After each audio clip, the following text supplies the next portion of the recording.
Hey, bonjour à tous, bienvenue sur cette nouvelle vidéo. Aujourd'hui, nous allons parler de la carie dentaire. Donc, avant de commencer, nous présentons nos excuses par rapport à notre vidéo parce que il y a des problèmes au niveau de matériel informatique. Donc, avant de commencer, assure-toi que tu es déjà abonné à la chaîne. Donc, merci. La carie dentaire. La carie dentaire est une maladie infectieuse.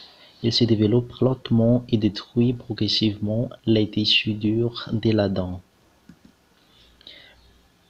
On va parler de statistiques.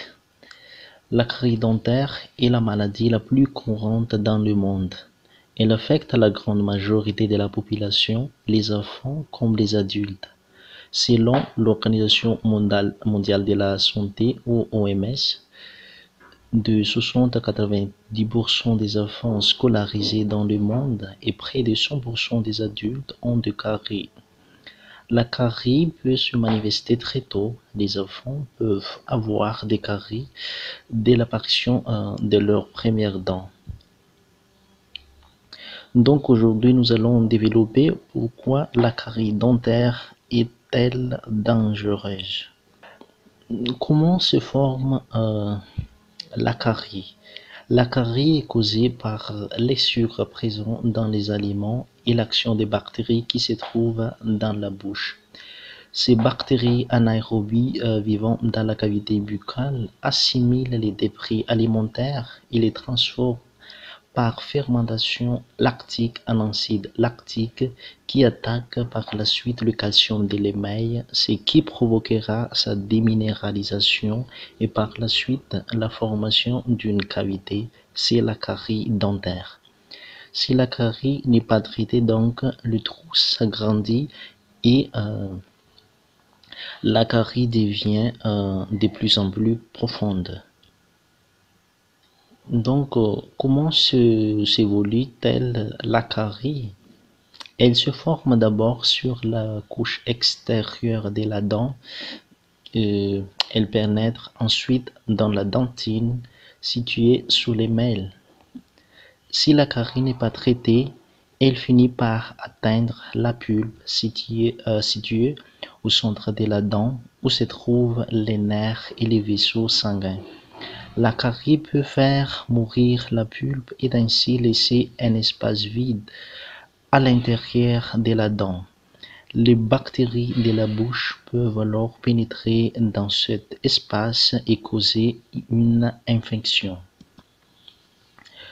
Donc, le développement de la carie se fait en 4 stades. Premier stade, atteinte de l'émail, mais il n'y a pas de douleur. Stade 2, atteinte de la dentine. Donc, ce temps-là, il y a la sensibilité au chaud et au froid.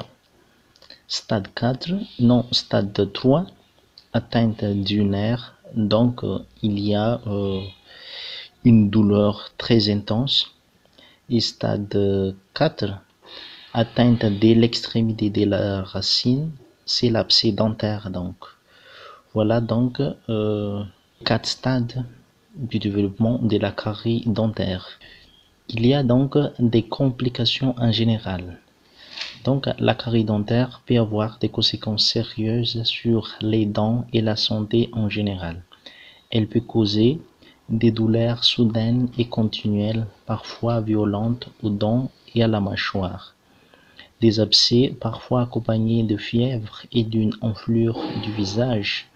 Une mauvaise haleine, la perte de la dent cariée, des difficultés à mastiquer, des difficultés à prononcer.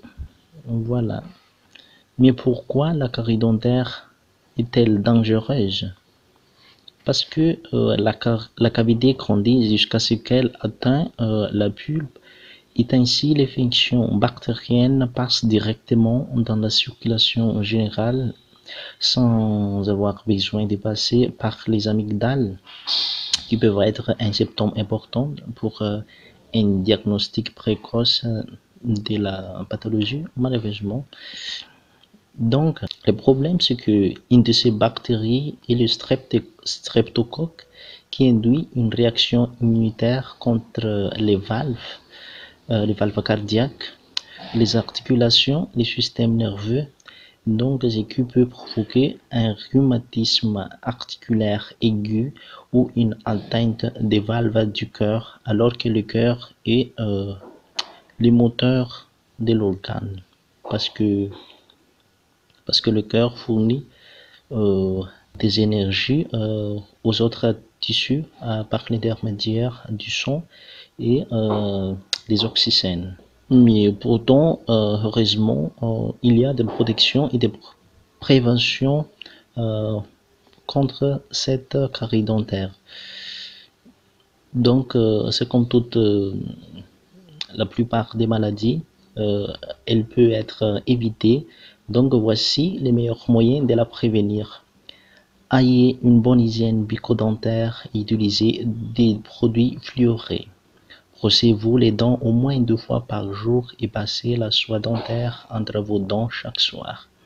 Utilisez donc des produits fluorés tels que le dentifrice, le rince-bouche. Si l'eau de votre municipalité est fluorée, choisissez de boire cette eau.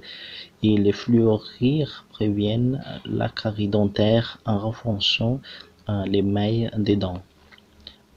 Deuxième conseil, adoptez des saines habitudes alimentaires. Limitez la quantité de sucre dans votre alimentation et diminuez la fréquence à laquelle vous consommez des aliments sucrés.